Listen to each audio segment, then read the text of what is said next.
ಆತ್ಮೀಯರೇ, ಶುಭವಾಗಲಿ ತಮಗೆ. ಸಿದ್ಧಾರೂಢರು ಜಾಗೃತ ದೇವರು. ತಾವು ಮನಸ್ಸಿನಲ್ಲಿ ಅಂದುಕೊಂಡದ್ದನ್ನು ಖಂಡಿತ ಈಡೇರಿಸುತ್ತಾರೆ. ಆದರೆ ಅದಕ್ಕಾಗಿ ತಮ್ಮಲ್ಲಿ ಶ್ರದ್ಧೆ ಮತ್ತು ಭಕ್ತಿ ಬೇಕಾಗಿದೆ.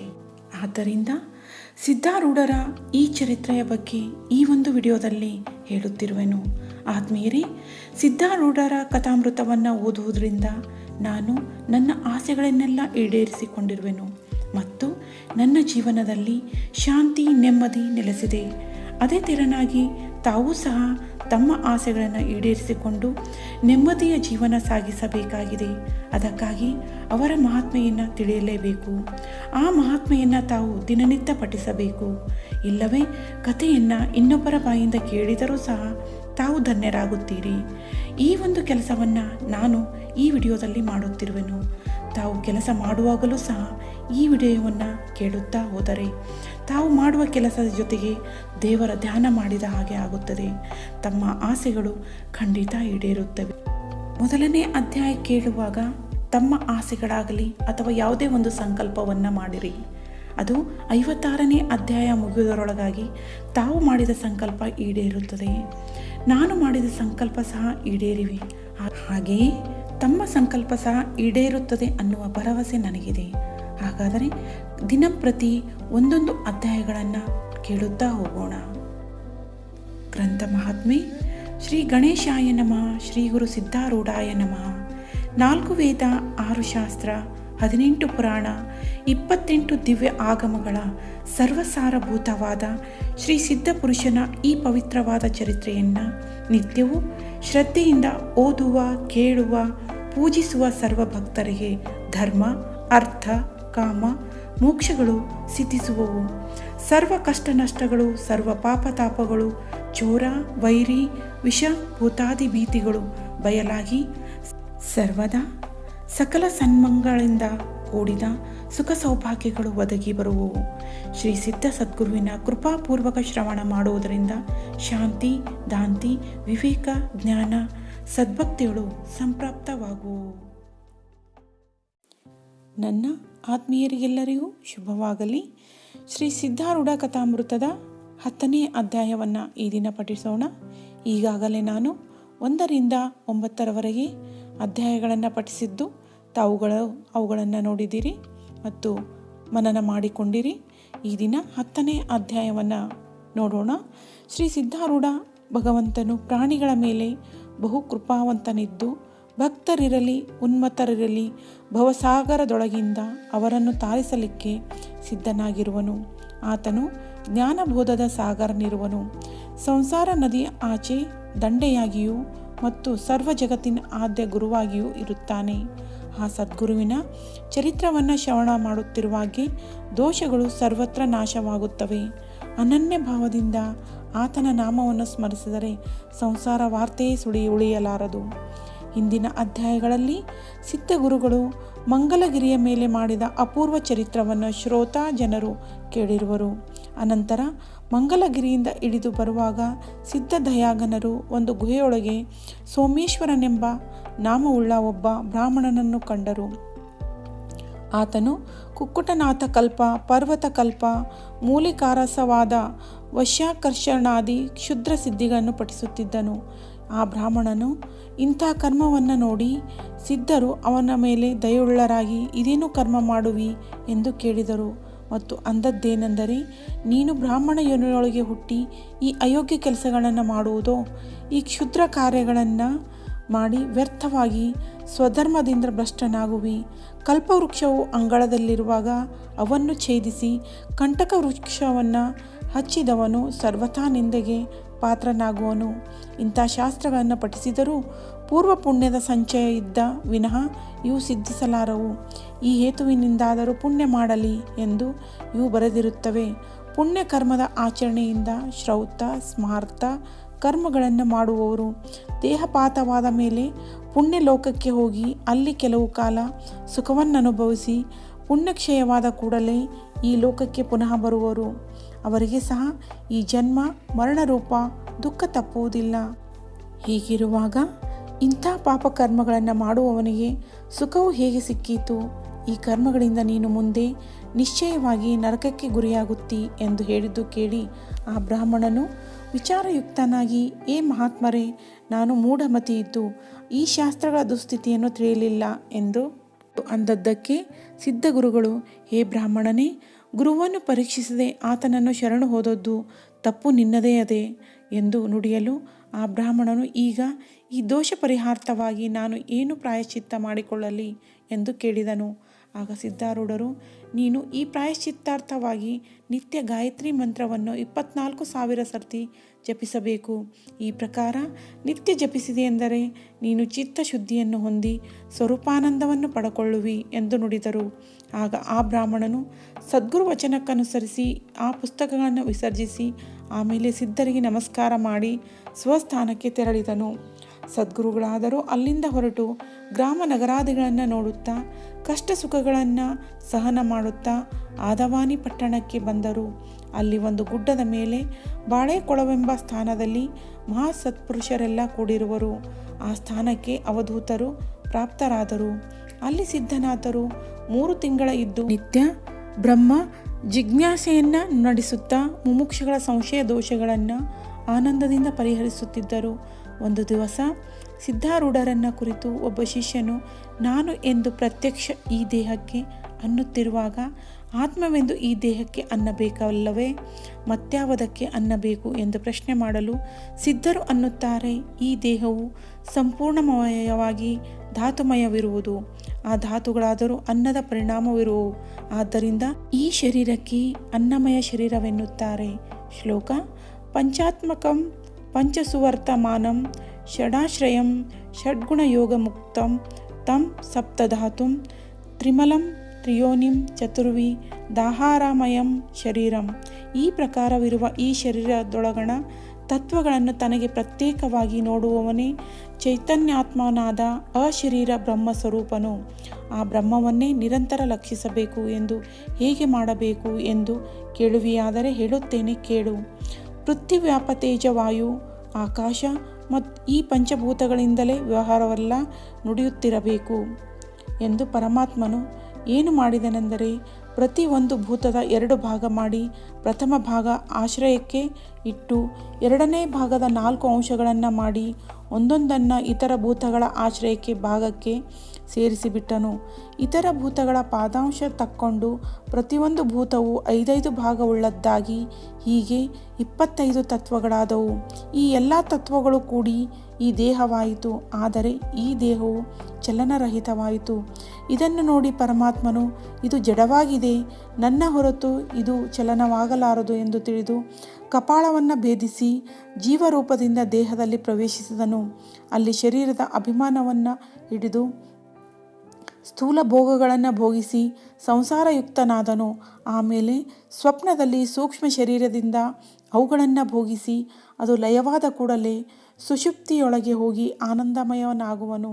ಈ ಪ್ರಕಾರ 3 ಅವಸ್ಥೆಗಳಲ್ಲಿ ತಾನು ಸಾಕ್ಷಿ ರೂಪದಿಂದ ನೋಡುತ್ತಿದ್ದು ಅಂಥವನಿಗೆ ಸ್ಥೂಲ ದೇಹದ ಮಾತ್ರ ನಿತ್ಯ ಸಂಬಂಧವೆಂಬ ಮಾತು ಎಲ್ಲಿಯದು. ಆಗ ಶಿಷ್ಯನು ಕೇಳುತ್ತಾನೆ, ಗುರುಗಳೇ, ಹಾಗಾದರೆ ಪಂಚಭೂತಗಳು ಸ್ಥೂಲ ದೇಹಕ್ಕೆ ಸಂಬಂಧವು ಹೇಗಾಗುವುದು? ಇದಕ್ಕೆ ಸದ್ಗುರುಗಳು ಪ್ರತ್ಯುತ್ತರ ಕೊಡುತ್ತಾರೆ, ಹೇ ಶಿಷ್ಯನೇ ಕೇಳು. ದೇಹದೊಳಗಣ ಕಠಿಣಾಂಶವೇ ಪೃಥ್ವಿ, ಹಾಗೆಯೇ ದ್ರವಾಂಶವೇ ಜಲ, ಚಲನವು ವಾಯುವಿನ ಅಂಶ ಮತ್ತು ಸುಷಿರ ಭಾಗವು ಆಕಾಶವು. ಈ ಪ್ರಕಾರ ದೇಹವನ್ನು ಭೂತಗಳಿಗೆ ಹಂಚಿಕೊಡಲು ದೇಹದ ಅಭಾವವಾಗುವುದು. ಅಂಥ ಅಭಾವಾತ್ಮಕವಾದ ದೇಹ ನಾನು ಎಂದರೆ ಮಹಾ ಅನರ್ಥಕ್ಕೆ ಪಾತ್ರನಾಗುವಿ. ಆಗ ಶಿಷ್ಯನು ಕೈಗಳನ್ನು ಜೋಡಿಸಿ, ಹೇ ಗುರುನಾಥರೇ, 25 ತತ್ವಗಳಿಂದ ಕೂಡಿದ ಈ ದೇಹಕ್ಕೆ ಪ್ರತ್ಯೇಕವಾಗಿ ನಾನು ಚೈತನ್ಯ ರೂಪವಿರುವೆನು ಎಂದು ತಮ್ಮ ಕೃಪೆಯಿಂದ ತಿಳಿದು ನಾನು ಧನ್ಯನಾದನು ಎಂದು ನುಡಿಯುವಾಗೆ ಆನಂದಾಶ್ರುಗಳನ್ನು ಸುರಿಸುತ್ತಿದ್ದನು. ಆಗ ಸದ್ಗುರುಗಳು ಅವನಿಗೆ ಆಶೀರ್ವಾದ ಕೊಟ್ಟು ಕಳುಹಿಸಿದರು. ಅಲ್ಲೇ ಇದ್ದ ಒಬ್ಬ ಕುಷ್ಠರೋಗಿಯು ಸದ್ಗುರುನಾಥರ ಸಮೀಪ ಬಂದು, ಹೇ ದಯಾಳುವೆ, ಆ ಶಿಷ್ಯನ ಸಂಶಯರೂಪ ಮನೋರೋಗವನ್ನು ನೀವು ನಾಶ ಮಾಡಿದಿರಿ, ಹಾಗೆಯೇ ನನ್ನ ಕುಷ್ಠರೋಗವನ್ನಾದರೂ ಪರಿಹರಿಸಿರಿ ಎಂದು ಬಹುದೈನ್ಯ ಭಾವದಿಂದ ನಮಿಸಲು ಸಿದ್ಧರು ಆತನಿಗೆ ಯಥೋಕ್ತ ಪಂಚಾಕ್ಷರಿ ಮಂತ್ರವನ್ನು ಉಪದೇಶಿಸಿ ಆಮೇಲೆ ಪಾದೋದಕವನ್ನು ಸ್ನಾನ ಮಾಡಿಸಲು ಬಹಳ ಚಮತ್ಕಾರವಾಯಿತು. ಕುಷ್ಠರೋಗವು ಕೂಡಲೇ ಪರಿಹಾರವಾಗಿ ಆತನು ದಿವ್ಯ ದೇಹವನ್ನು ಹೊಂದಿದನು. ಈ ಚಮತ್ಕಾರಿಕ ಲೀಲೆಯನ್ನು ಕೇಳಿದ ಜನರೆಲ್ಲರೂ ಸಿದ್ಧರ ಕಡೆಗೆ ಓಡಿ ಬಂದರು. ಬಹುಜನರು ಕೂಡಿದರೆಂತ ತಿಳಿದು ಅವಧೂತರು ಆ ಸ್ಥಾನ ಬಿಟ್ಟು ಹೋದರು. ಪ್ರಾರಬ್ಧವೆಂಬ ವಾಯುವು ಆ ದೇಹಪರ್ಣವನ್ನು ಹಾರಿಸಿಕೊಂಡು ಹೋಯಿತು. ಅನೇಕ ಗ್ರಾಮ ನಗರಗಳನ್ನು ನೋಡುತ್ತಾ ಸಿದ್ಧರು ವಿಜಾಪುರಕ್ಕೆ ಬಂದು ಅಲ್ಲಿ ಅನೇಕ ಲೀಲೆಗಳನ್ನು ತೋರಿಸಿದರು. ಭಾಂಗಿಯವರ ಮನೆ ಮುಂದೆ ಮಹಾತ್ಮರು ಕ್ಷಣ ಹೊತ್ತು ನಿಂತಿರಲು ಮನೆಯೊಳಗಿಂದ ಒಬ್ಬನು ಬಂದು ಸಿದ್ಧರನ್ನು ಕಂಡು ಈತನು ನಮ್ಮಲ್ಲಿ ಸೇವೆಯನ್ನು ಮಾಡಲಿಕ್ಕೆ ಯೋಗ್ಯನಿದ್ದಾನೆ ಎಂದು ಆಲೋಚಿಸಿ ಸಿದ್ಧರಿಗೆ ಒಂದು ರೊಟ್ಟಿ ತುಂಡು ಕೊಟ್ಟು ಅನ್ನುತ್ತಾನೆ, ಇಗೋ ನೋಡು, ಈ ರಾಶಿಯೊಳಗಣ ಸೆಗಣಿಯನ್ನು ಈ ತಿಪ್ಪೆಗೆ ಚೆಲ್ಲು. ಇದನ್ನು ಕೇಳಿ ಸಿದ್ಧರು ಬಿಟ್ಟು ಹೋಗಿ ಮತ್ತೊಬ್ಬ ಗೃಹಸ್ಥನ ಬಾಗಿಲ ಮುಂದೆ ಭಿಕ್ಷೆಗಾಗಿ ನಿಂತಿರಲು ಆತನು ಇವರನ್ನು ನೋಡಿ ಈ ಕೆಸರನ್ನು ತೆಗೆದು ಹಾಕಲಿಕ್ಕೆ ಈತನು ಚಲೋ ಸಿಕ್ಕಿದ್ದನು ಎಂದು ಚಿಂತಿಸಿ ಸಿದ್ಧರನ್ನು ಕುರಿತು ನಿನಗೆ ರೊಟ್ಟಿ ಬೇಕೇನೋ ಎಂದು ಕೇಳಲು ಸಿದ್ಧರು ತಲೆಯನ್ನು ಹಾಕಿದರು. ಕೂಡಲೇ ಆ ಗೃಹಸ್ಥನು ಒಂದು ಅರ್ಧ ರೊಟ್ಟಿ ತಂದು ಸಿದ್ಧರ ಕೈಯಲ್ಲಿ ಹಾಕಿ, ನೋಡು, ಈ ಕೆಸರನ್ನು ಆ ಬಾಗಿಲಿನ ಹೊರಗೆ ಚೆಲ್ಲು ಎಂದು ಹೇಳಿದನು. ಸಿದ್ಧರು ಹಾಗೆಯೇ ಮಾಡಲಾರಂಭಿಸಿದರು. ಆದರೆ ಆ ಮನುಷ್ಯನು ಮನೆಯೊಳಗೆ ಹೋದ ಕೂಡಲೇ ಸಿದ್ಧರು ಅಲ್ಲಿಂದ ಹೊರಟು ಹೋದರು. ತಾಸ ಬಾವಡಿಗೆ ಹೋಗಿ ಅಲ್ಲಿ ವಿಶ್ರಮಿಸುತ್ತಿರುವಾಗ ರಾತ್ರಿಯಾಗುತ್ತಲೇ ಒಬ್ಬ ಮನುಷ್ಯನು ಬಂದು, ಅಪ್ಪ, ಊಟ ಆಗಲಿಲ್ಲವೇ ಎಂದು ಕೇಳಲು ಮಹನೀಯರು ಇಲ್ಲವೆಂತ ಮಸ್ತಕದಿಂದ ಸಂಜ್ಞೆಯನ್ನು ಮಾಡಿದರು. ಆಗ ಅವನು ಊಟ ಮಾಡಿಸುತ್ತೇನೆಂದು ಸಿದ್ಧಾರೂಢರನ್ನು ಕರೆದು ಮನೆಗೆ ಕರಕೊಂಡು ಹೋಗಿ ತಂಗಳ ಅನ್ನವನ್ನು ಉಣ್ಣಿಸಿ, ಜುಮ್ಮಾ ಮಸೀದಿಗೆ ಬಾ, ನಡಿ, ಅಲ್ಲಿ ನಾಚು ಆಗುತ್ತದೆ, ನೋಡೋಣ ಎಂದು ಹೇಳಿ ಕರಕೊಂಡು ಹೋದನು. ಅಲ್ಲಿ ಹೋದ ಕೂಡಲೇ ಆ ಮಂದಮತಿಯ ಮಹಾತ್ಮರ ಕೈಯಲ್ಲಿ ಒಂದು ಹಿಲಾಲ ಕೊಟ್ಟು, ಇದನ್ನು ಹಿಡ್ಕೊಂಡು ಇಲ್ಲೇ ನಿಂತಿರು ಎಂದು ಹೇಳಲು ಸಿದ್ಧರು ಒಪ್ಪಿ ಆ ಮಶಾಲೆ ಹಿಡಿದುಕೊಂಡು ನಿಂತರು. ಆಗ ಸಿದ್ಧರು ಅಂದುಕೊಳ್ಳುತ್ತಾರೆ, ನಾನೇ ಎಲ್ಲರಿಗೆ ಶ್ರೇಷ್ಠನು, ಏಕೆಂದರೆ ನನ್ನ ಪ್ರಕಾಶದಿಂದ ಈ ಜಗದ ಆಟ ನಡೆಯುವುದು. ಕೆಲವು ಹೊತ್ತಿನ ಮೇಲೆ ಸಿದ್ಧರಿಗೆ ನಿದ್ರೆ ಬರಲು ಮಶಾಲೆಯು ಕೆಳಗೆ ಬಿತ್ತು. ಕೂಡಲೇ ಆ ಮನುಷ್ಯನು ಬಂದು ಸಿದ್ಧರ ಕಪಾಳಕ್ಕೆ ಹೊಡೆದನು ಮತ್ತು ಪಂಜೆಯನ್ನು ಕೈಯಲ್ಲಿ ಕೊಟ್ಟು ಎದ್ದು ನಿಲ್ಲಿಸಿದನು. ಆಗ ಜನರೆಲ್ಲರೂ, ಇವನನ್ನು ಯಾಕೆ ನಿಂದಿರಿಸುತ್ತೀರಿ? ಈತನು ಹುಚ್ಚನಿದ್ದಾನೆ, ನಾವು ಬಲ್ಲೆವು ಅಂದರು. ಆಗ ಅವಧೂತರು ಅಂದುಕೊಳ್ಳುತ್ತಾರೆ, ಚಲೋದಾಯಿತು, ಪ್ರತ್ಯಾಗತಾತ್ಮನು ಹೇಗೆ ಸುಪ್ತಿಯೊಳಗಿಂದ ಎದ್ದು ಜಗನ್ನಾಟಕವನ್ನು ಪ್ರಕಾಶ ಮಾಡುತ್ತಾನೋ ಹಾಗೆ ನಾನು ತಮೋರೂಪ ನಿದ್ರೆಯೊಳಗಿಂದ ಎಚ್ಚೆತ್ತು ಈ ನಾಟಕವನ್ನು ಪ್ರಕಾಶಿಸುವೆನು. ಕಪಾಳದ ಪೂಜಾ ಮಾಡಿ ನನಗಿವರು ಬಹುಮಾನವನ್ನು ಕೊಡುತ್ತಾರೆ. ಹೀಗನ್ನುತ್ತಾ ಆ ಮಹನೀಯರು ಆನಂದದಿಂದ ತಲೆದೂಗುತ್ತಿದ್ದರು. ಆಟ ಪೂರ್ಣವಾದ ಬಳಿಕ ಆರೂಢರು ಅಲ್ಲೇ ಭೂಷಣವನ್ನು ಮಾಡಿದರು. ಕೆಲವು ಕಾಲ ಇದೇ ಪ್ರಕಾರ ಸಿದ್ಧನಾಥರು ಕಷ್ಟವನ್ನು ಅನುಭವಿಸಿ ಯಾವ ಮನೆಯಲ್ಲಿಯೂ ಭಿಕ್ಷಾ ಸಿಗದು ಎಂದು ನೋಡಿ ಜನಸಂಚಾರದ ಸ್ಥಾನಗಳನ್ನು ಬಿಟ್ಟು ಬೀನಜ್ಜೀಪ ಮಸೀದಿಯ ಮುಂದೆ ಹೋಗಿ ಅಲ್ಲಿ ಇದ್ದು ಸೀತಾಫಲಾದಿಗಳನ್ನು ತಿಂದುಕೊಂಡಿರುತ್ತಾ ಭೂಮಿಯ ಮೇಲೆ ಮಲಗಿಕೊಳ್ಳುತ್ತಿದ್ದರು. ಅನ್ನ ವಸ್ತ್ರದ ಚಿಂತೆ ಇಲ್ಲದೆ ಪೂರ್ಣ ವೈರಾಗ್ಯವು ಸಿದ್ಧಿಸಲಾಗಿ ಮನಸ್ಸು ಏಕಾಗ್ರವಾಗಿ ಸ್ವರೂಪದಲ್ಲಿ ಚಿತ್ತವು ಲೀನವಾಗಿ ಶಾಂತಿ ಹೊಂದಿತು. ಇವರನ್ನು ನೋಡಿ ತ್ರಿಗುಣಾತ್ಮಕ ಜನರು ತಮ್ಮ ತಮ್ಮ ಗುಣಾನುಸಾರವಾಗಿ ಮಾತನಾಡುತ್ತಿದ್ದರು.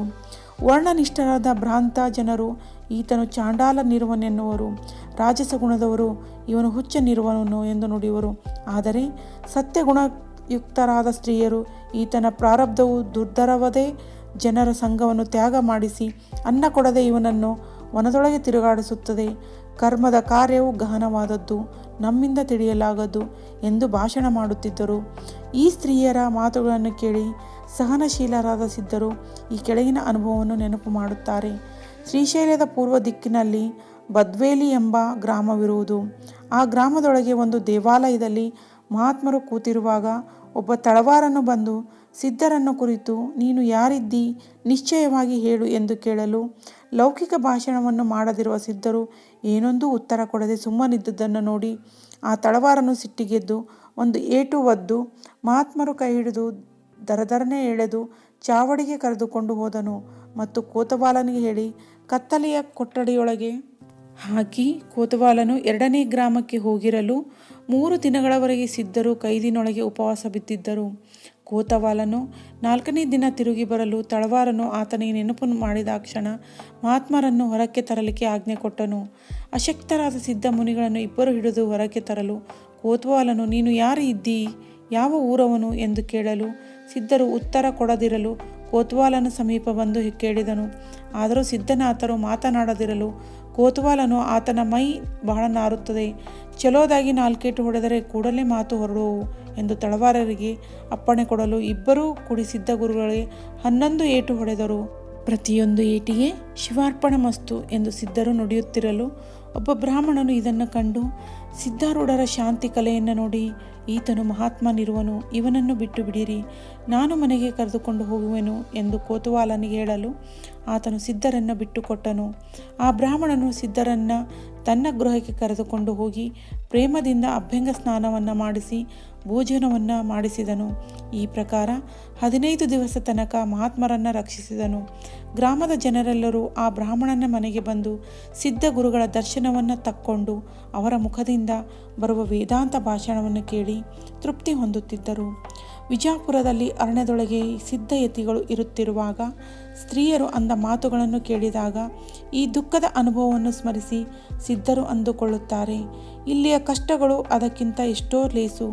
ಬಳಿಕ ಸಿದ್ಧರು ನಿರ್ವಿಕಲ್ಪ ಸಮಾಧಿಯೊಳಗೆ ಸ್ಥಿತರಾದರು. ಶ್ರೀ ಸಿದ್ಧ ಗುರುನಾಥನ ಗಹನವಾದ ಈ ಚರಿತ್ರದ ಶ್ರವಣದಿಂದ ಸರ್ವ ದೋಷಗಳು ಹರಣವಾಗುತ್ತವೆ ಮತ್ತು ಮನವು ಉನ್ಮಾನ ಅವಸ್ಥೆಯನ್ನು ಹೊಂದಿ ಅಲ್ಲೇ ಜ್ಞಾನ ಪ್ರಕಟವಾಗುವುದು ಎಂಬಲ್ಲಿಗೆ ಶ್ರೀ ಸಿದ್ಧಾರೂಢ ಕಥಾಮೃತದ ಶ್ರವಣ ಮಾತ್ರದಿಂದ ಸರ್ವ ಪಾಪಗಳನ್ನು ಭಸ್ಮ ಮಾಡುವಂಥ ಈ 10ನೇ ಅಧ್ಯಾಯವನ್ನು ಶಿವದಾಸನು ಶ್ರೀ ಸಿದ್ಧಾರೂಢ ಸದ್ಗುರುಗಳ ಚರಣಾರವಿಂದಗಳಲ್ಲಿ ಅರ್ಪಿಸಿರುವನು. ಆತ್ಮೀಯರೇ, ಮುಂದಿನ ವಿಡಿಯೋದಲ್ಲಿ ಶ್ರೀ ಸಿದ್ಧಾರೂಢ ಕಥಾಮೃತದ 11ನೇ ಅಧ್ಯಾಯವನ್ನು ಪಠಿಸೋಣ. ನಾನು ತಮ್ಮ ಆಸೆ ಆಕಾಂಕ್ಷೆಗಳೆಲ್ಲ ಈಡೇರಲಿ ಎಂದು ಶ್ರೀ ಸಿದ್ಧಾರೂಢರಲ್ಲಿ ಪ್ರಾರ್ಥಿಸುವೆನು. ಧನ್ಯವಾದಗಳು. ಆತ್ಮೀಯರೇ, ಮುಂದಿನ ವಿಡಿಯೋಗಾಗಿ ತಾವುಗಳು ಸಬ್ಸ್ಕ್ರೈಬ್ ಮಾಡೋದನ್ನು ಮರೆಯಬೇಡಿ. ಏಕೆಂದರೆ ನಾನು ವಿಡಿಯೋ ಅಪ್ಲೋಡ್ ಮಾಡಿದ ತಕ್ಷಣ ನಿಮಗೆ ಒಂದು ನೋಟಿಫಿಕೇಷನ್ ಬರಬೇಕೆಂದರೆ ನೀವು ಸಬ್ಸ್ಕ್ರೈಬ್ ಮಾಡಿದಾಗ ನಾನು ಹೊಸ ವಿಡಿಯೋ ಅಪ್ಲೋಡ್ ಮಾಡಿದ ತಕ್ಷಣ ನಿಮಗೆ ಒಂದು ನೋಟಿಫಿಕೇಷನ್ ಬರುತ್ತೆ. ನೀವೇ ಮೊದಲು ಆ ವಿಡಿಯೋವನ್ನು ನೋಡಬಹುದು.